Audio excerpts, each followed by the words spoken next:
What is good, familia? It is Thursday, October 27th, 2022. This is episode 82 of the Human Hope Podcast. And there is one singular question. Y'all ready for this? Come on, come on. Hey, hey, hey. Here we are. We back at it again. Welcome to episode 82 of the Human Hope Podcast with your host, Carlos Enrique Whittaker Guzman Archibocabeo, or Los for short, coming to you if you are watching on our YouTube channel, humanhopevideo.com. Yeah, y'all all go make sure that you go subscribe to the YouTube channel because it's very helpful for getting the content out there. But I'm just recording this on my phone. Like I'm looking at my phone, at least the video part.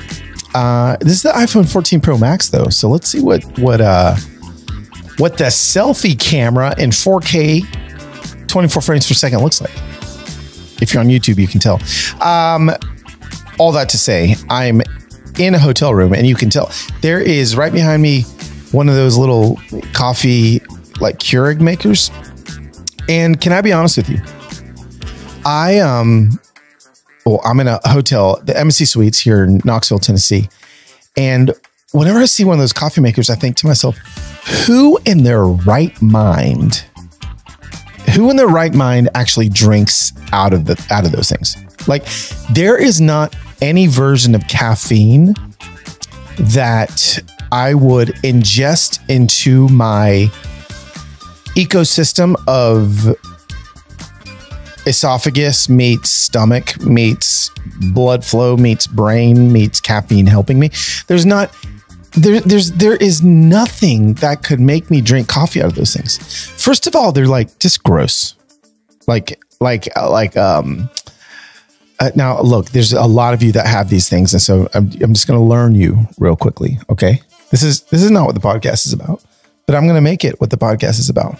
I want to let you guys know why Keurig is gross.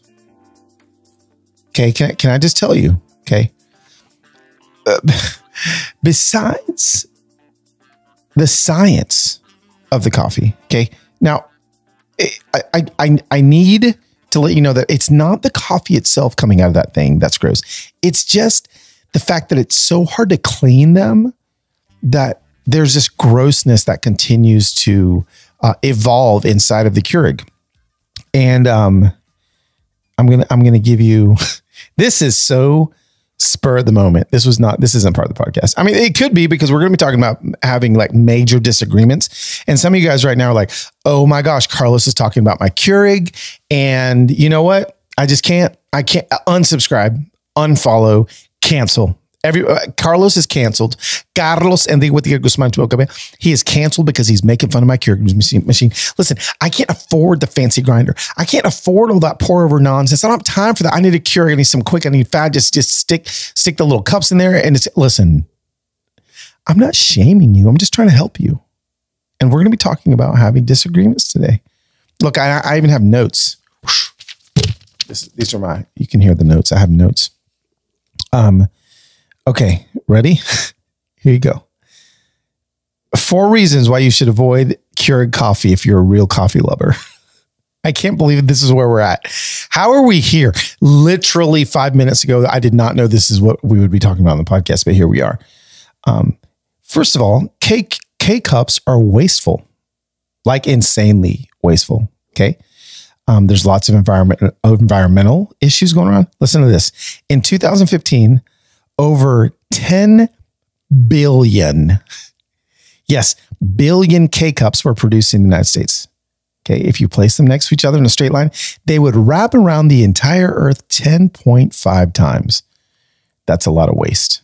Okay, now listen, guys, listen. There's more environmentally friendly ways to be drinking your coffee. Okay, it's not worth it. Okay, second thing, ready? Hold on. Oh yeah. Here's number 2. The instant gratification isn't really worth it. Why? Well, let me tell you.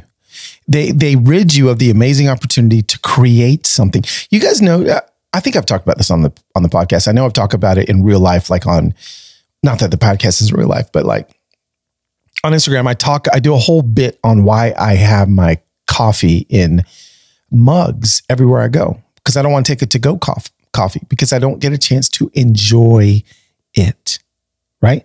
So like when you actually take the time to make your coffee, I'm a fan of grinding my own coffee.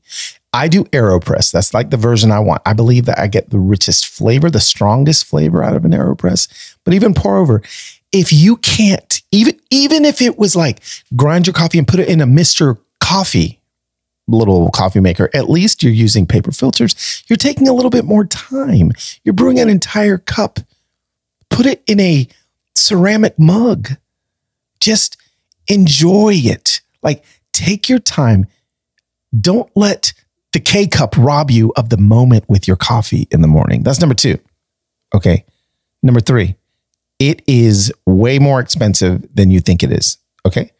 I mean, absolutely. Every cup of coffee only has 7 to 8 grams of coffee in them, in those little things.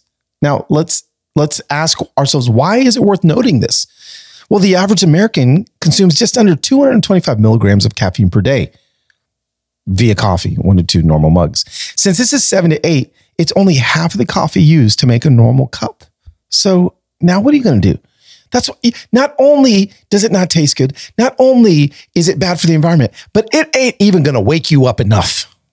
And then last but not least, the grounds, it's just not good coffee. Like, bean quality aside, right? The grounds like are already stale. Okay. Have I helped you? No. Half of you guys are like, Carlos, I don't care. It gives me the boost I need. And you know what? I'm glad you don't care. I'm glad, because after today's conversation about how to disagree with family members politically, okay, we've talked about hot topic issues, but look, we're just talking politically today. I think that you should be able to say, you know what, Carlos, you have your little fancy hand grinding, pour over AeroPress nonsense, and I'm going to do my K-cup. And guess what? We can still be friends, and I'm not going to cancel you. You're not going to cancel me. Okay. Man, 7 minutes and 36 seconds. Look, sometimes this is a lot of times what like my podcast people are like, Carlos, can you stay on track? People want to get like you advertise this on how we get, I don't even know what I advertise or what I titled this podcast episode, but you know, you're like, this is about politics and family and friends. Quit talking about coffee. But no, this is my podcast. I can do what I want. And it's probably why we're going to peak and just stay at the number of you that are listening because you can handle my nonsense. But I do want to get into the depths of the conversation today because I believe that, you know, politics have become deeply personal. And none of us can deny that. Even those of us that are like, well, I'm in the middle. Well, just because you're in the middle doesn't mean it's not personal, right? Like just because you're like, well, I can see a little bit of this. I can see some good parts of that argument. Oh, I can also look over here on this side and see some good parts of that argument. That doesn't mean it's not personal. It has become deeply, deeply personal. And so today, what we're going to do is we're going to lean into why exactly it's been so hard for us in this season of politics and what we can do to maybe come out the other side. The midterms are right around the corner. We're seeing all the ads. We're seeing all the Facebook posts and Instagram posts, and people are telling you like it's so important. I mean, I had this Bible study leader that I follow on the internet. Man, I never heard him one time in his life talk about politics. And he got on his Instagram and was like, you need to vote and you need to pray about who you're voting for. And we need to make sure that we don't become the Israel of whatever. And I was like, whoa, like even this dude, like this homeboy is like passionate. So I'm like, if that dude is like getting into it, and if he's putting that on his Instagram, I guarantee, I know some of his family. I guarantee you he's having some disagreements with some of his family.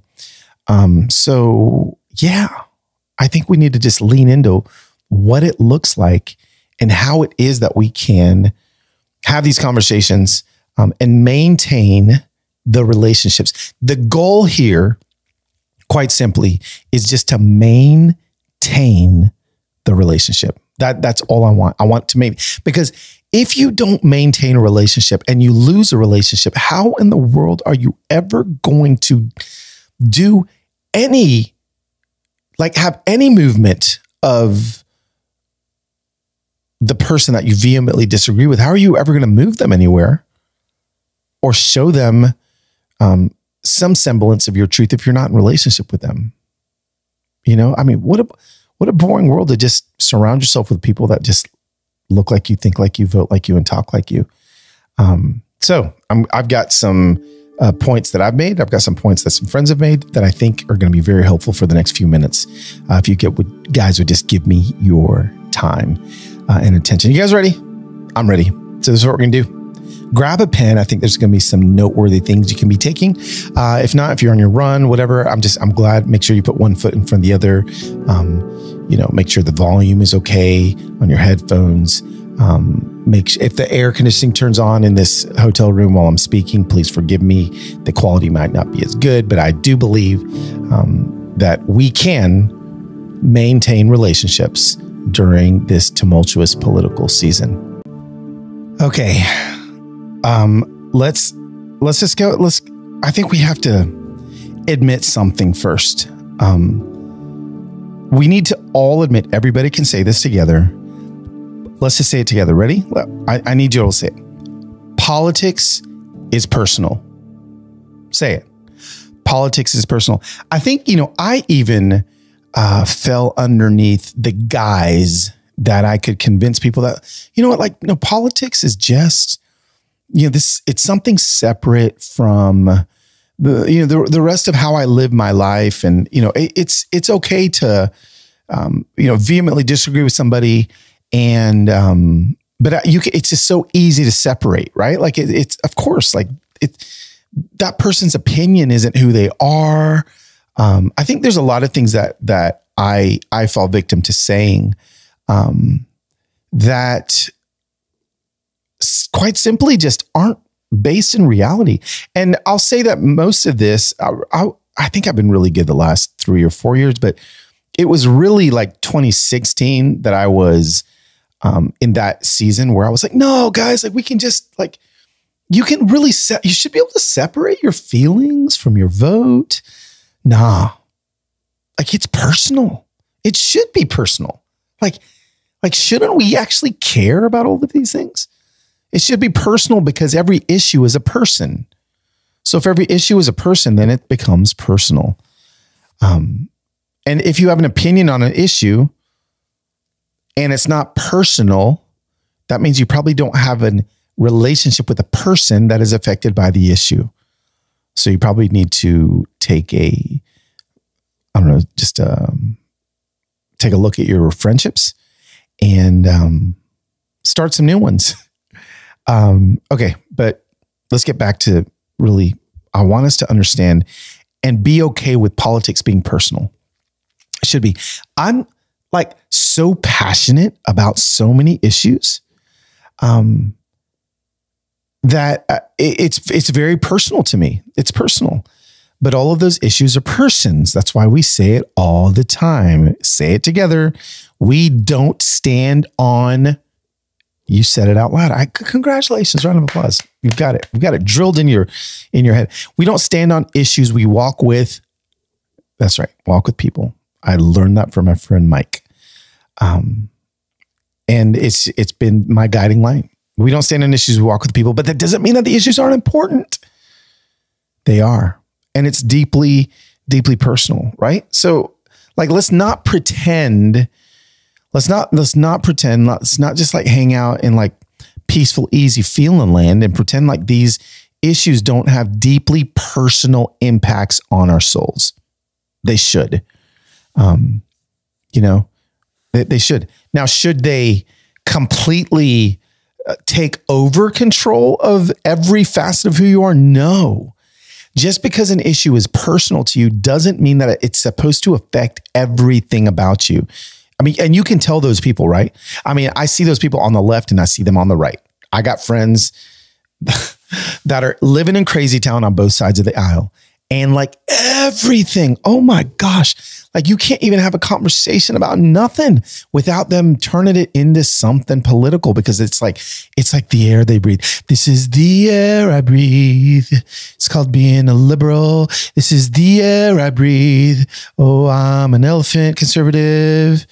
Yeah, I mean, like they just, everything they breathe is that. And like, y'all got a problem, okay? If everything that you talk about and you listen to and it's all political, then that's where you need to go to betterhelp.com and you need to get somebody to help you get off of that train, because that train is not healthy. There's a lot more things in life than politics. I promise you there is. And I'm going to tell you guys a story in a minute about how when you figure that out, how it's going to help you even in this thing. So let's not pretend politics don't have a serious impact on our souls. I mean, I know for me, you know, especially with social media, sometimes like friends' political opinions seriously make me question whether or not I can continue to be friends with them. Like knowing what they believe, right? I had I had a friend of mine who was a member of a church somewhere in America. And they were they're a black couple, and they were members of an all white church. And when all of the Black Lives Matter, all of those things started popping, right? Like their eyes were open to, holy cow. Oh my gosh, we are in a church filled with maybe, what's the nicest way we could say this? Like prejudiced people, but then there may be some like straight up racist people. And suddenly like they had to bounce, they had to get out of there, because it wasn't even like a healthy space they could even begin conversations in. So they had to like leave. So like, there's going to be like drastic choices that some of us have to make, but I would say that most of us aren't there. Most of us can continue in the relationships around us by trying to adjust a few things. That doesn't mean that there's going to be some of us that need to get out. We're going to get to that in just a second. But you know, like I know for me, sometimes I just question, can I remain friends with this person?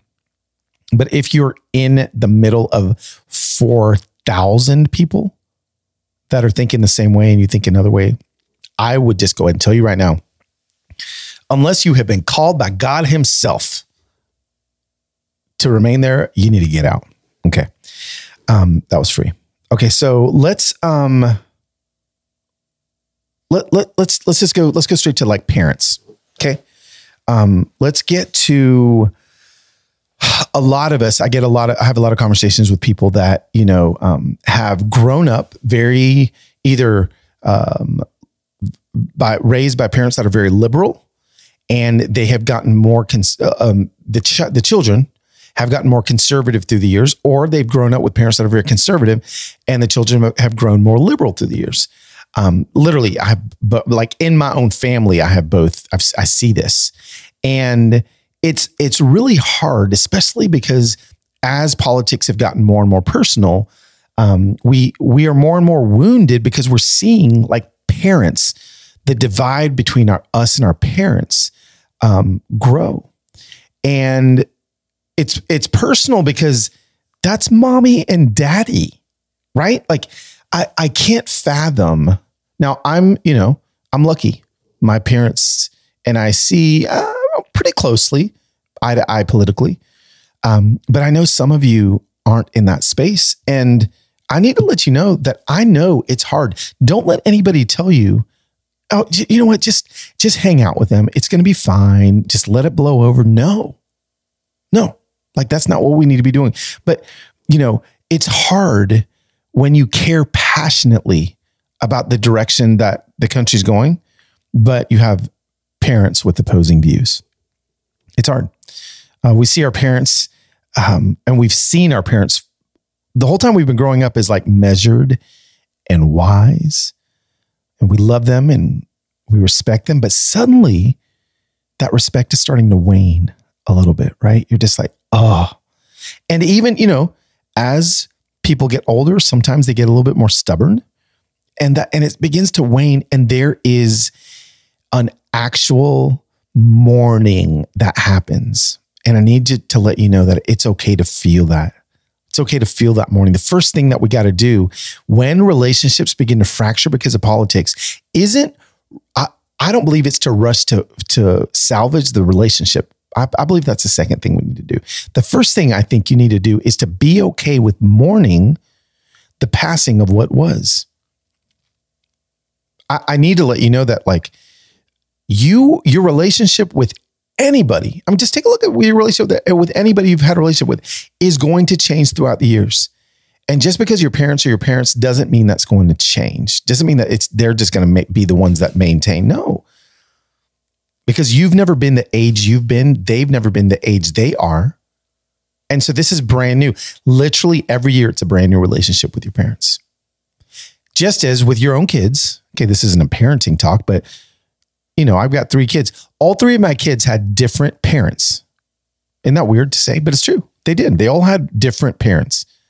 When Sayana was 3 years old, she had different parents than when Sohaila was 3 years old, because I was 2 years older. When Losai was 3 years old, he had different parents than Sayana had, because I was even 2 years older than that. And then Losai was in a different phase of life, and he was a boy. Everyone has different relationships in every different season. So it's okay to mourn what was, but maybe look forward to what can be. Let me say that again. It's okay to mourn what was, but maybe look forward to what can be. Okay. Now, to get like practical, like, let's put some handlebars on this thing.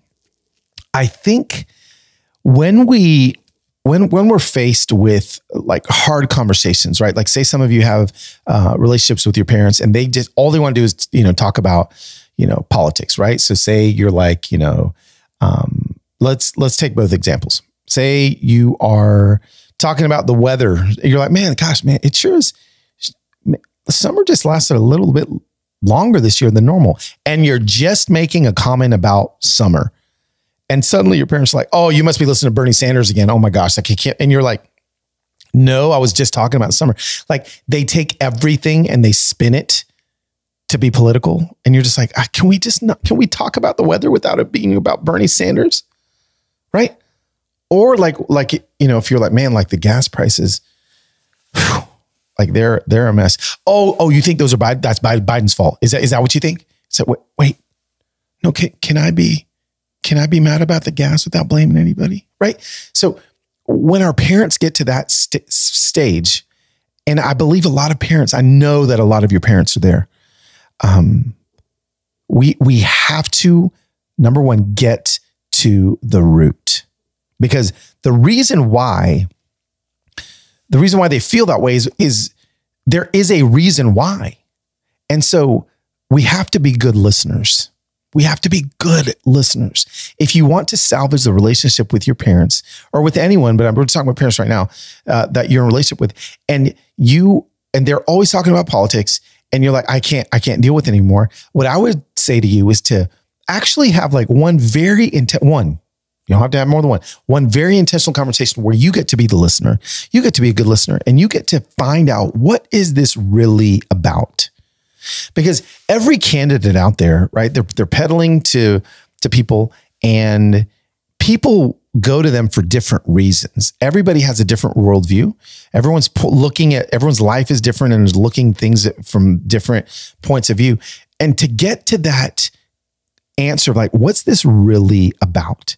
There is always going to be something below their opinion on a certain issue or a certain politician. If they just say, oh, that politician is blank and they believe this, what's it really about? And I would challenge you to have an hour-long conversation where you do not, in any way, shape, or form, interject to give them your opinion. You do not interject to give them your opinion. You do not tell them that you believe this or that they should believe that. No, you are just listening. Find the shift. Find the shift and see if maybe it's based in a grievance or a loss. A lot of times the shift happens in people's political tendencies and leanings through a grievance or a loss. A lot of times that's what happens. And so is it based in one of those two things, right? So listen without replying. It's going to be impossible. I know you're thinking, Carlos, I can't do it. No, just ask them questions. Watch, practice this with me. Ready? Oh, okay. Oh, I get it. Oh, I understand you. Try it. Ready? Let's all say it together. I know. Doesn't mean that you're agreeing. It means that you're listening. And then you don't have to agree. Just be like, oh, I understand you now. Oh, that makes sense to what you believe. I understand why you believe that now, right? That's what you're trying to get to, is you're trying to get to understanding why. Just because you understand why doesn't mean you're going to agree with it. But if you give them an hour, just give them an hour to talk to you without you talking back. Listen to understand, not to reply. I think at that point, you're going to get somewhere. Now, what if you've listened and there's still no movement? What if you listen and you're like, yo, I tried. I listened to understand. And now I know, Carlos, that it is a loss. It's a loss that has moved them farther to the left or farther to the right. And now what do I do? Well, now you get to make a decision. And the first thing I tell you is, if you've spent that time truly listening to them, they're going to not feel the need to display and voice their opinion constantly. Because can I tell you why they're displaying and they're voicing their opinion to you constantly? It's because they don't believe that you have heard them. And once you have heard them, okay, I don't have data here. This is only from my own personal application. Once people know that you have heard them, or as in my next book that's coming out January 26th, How to Human, you have seen them, they're not blasting at you anymore. And suddenly you can say, gosh, man, the gas prices, they suck. And they may go, yeah, they suck. Instead of like, oh my God, what do you hate, Biden? Or man, gosh, it sure is a lot hotter this summer. Oh yeah. What do you think? Like global warming? What are you, a Bernie guy? Right?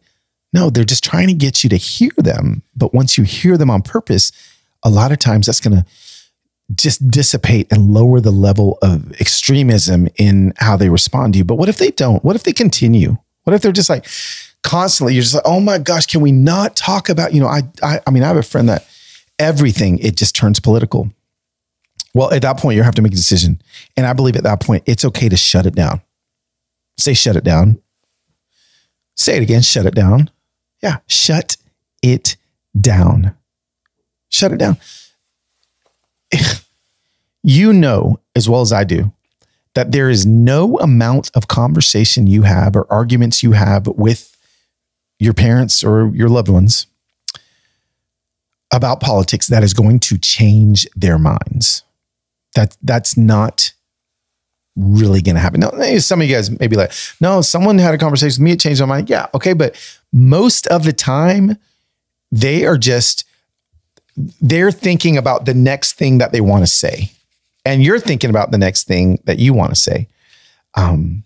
So I just go and tell you, I want to give some of you the freedom to shut it down. Sometimes silence is the most loving solution you can have.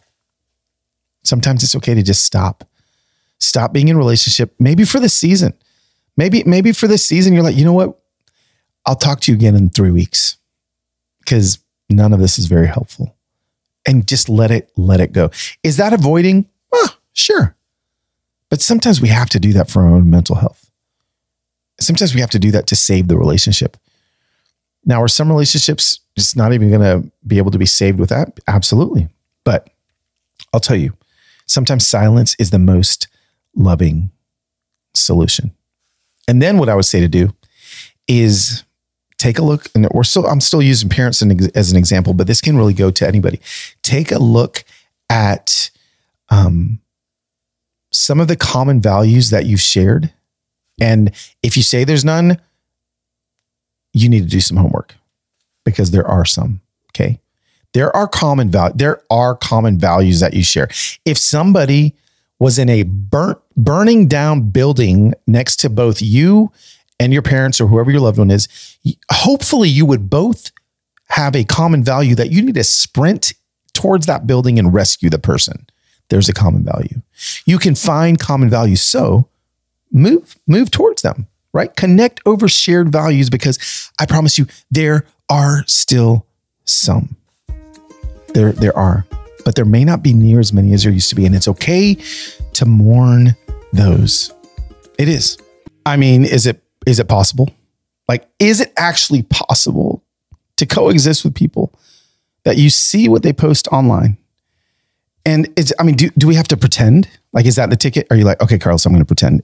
Do we have to pretend that the comments don't exist? Well, I mean, what do you do if you have grown to love these friends and you've come to find out that they're fill in the blank, whatever it may be? You know what? I'm going to wait to tell you this story. No, I'm going to tell you now. So I have a friend of mine, very close friend, who we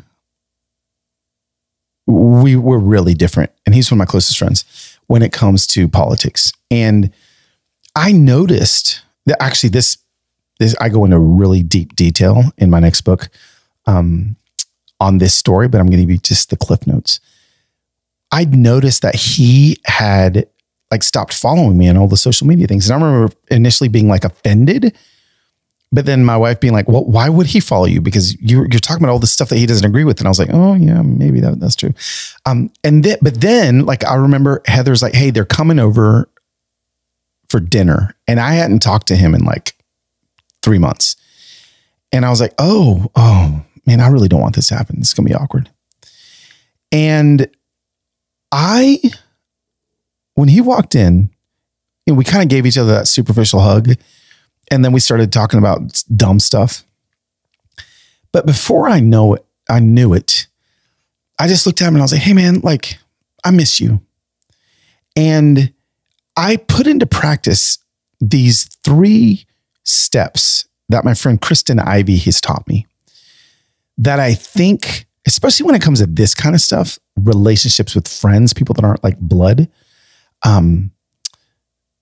I put in these 3 steps into practice, and I think it really, really helped our relationship in this moment. Because what happened was I said, hey, so like, what's going on, man? Like, we're just not, is it as simple as I think it is? And all it took was that one question, asking him. And when I asked him a question, he felt free to tell me. And suddenly he's like, hey man, like, I just feel like everything you're talking about is race these days. Like, and you've never talked about race before. And suddenly you're just like this dude that's just like talking about race all the time. And it just drives me crazy. It's not you. It's not you. And what I could have done in the moment was defend myself, right? Well, I immediately just defend, but that's not what we're trying to do here. Step 1 is ask. And when you ask, you better be ready for a reply. Step 2 is seek. When they give you an answer, you need to seek a little deeper, grab the answer and go a little deeper into what they mean. Okay? Ask, seek, and then last but not least, knock. When I say knock, what do I mean? Well, why would you knock if you already know? Because once you seek and get deeper, you're going to knock into the corners of their hearts, the parts of their heart that maybe you didn't even know was there. Ask, seek, knock. Ask, seek, knock. Ask, seek, knock. You know what we do instead? We know, we assume, and we defend. Oh, no, I know. Oh, yeah, I'm going to assume this about you. And then I'm going to defend myself. No, that's not how we get anywhere. So what I did with, I almost said his name. Well, it's in my book, but what I did with my buddy is I asked.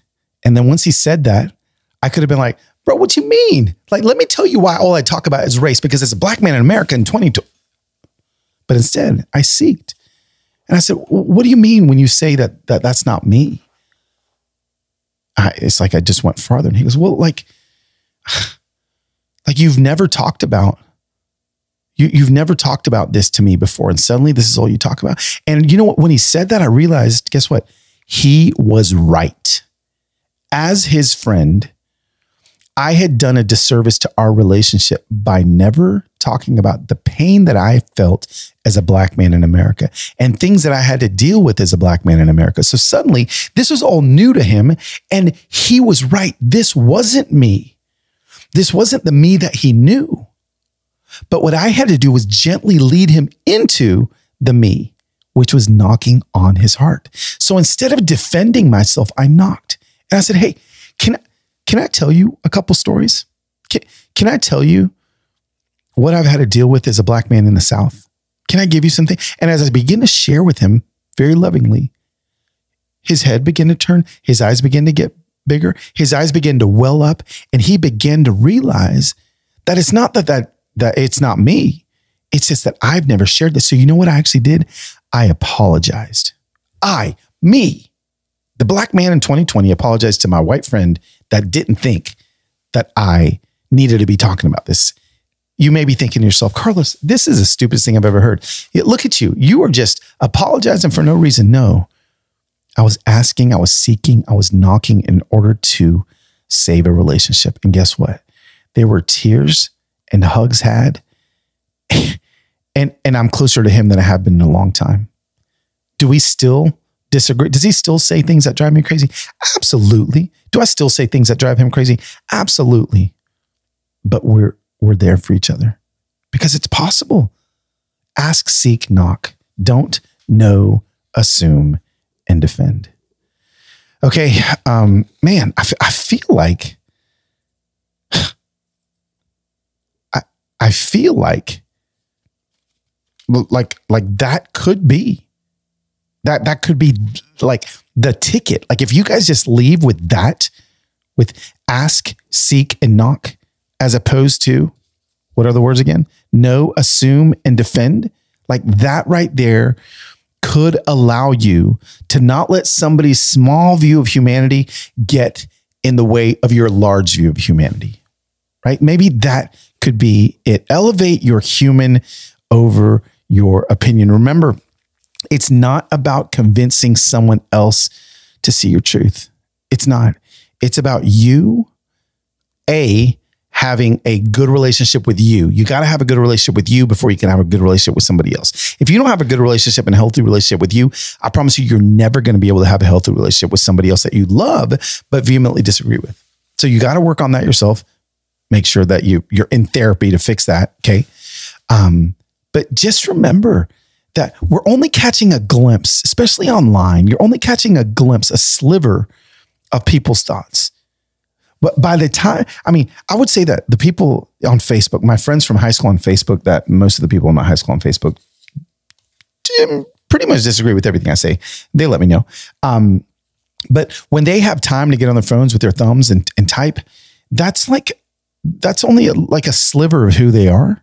The fullness of their humanity, like they're probably, parenting their kids, going to meetings, waiting in traffic, picking up groceries, smiling at the, cashier on the way out, traveling. Like they're doing all these things that are the full version of who they are as a human, as opposed to the one sentence that we see a day. We need to look at someone's entire story. Nobody wants to be judged by a paragraph.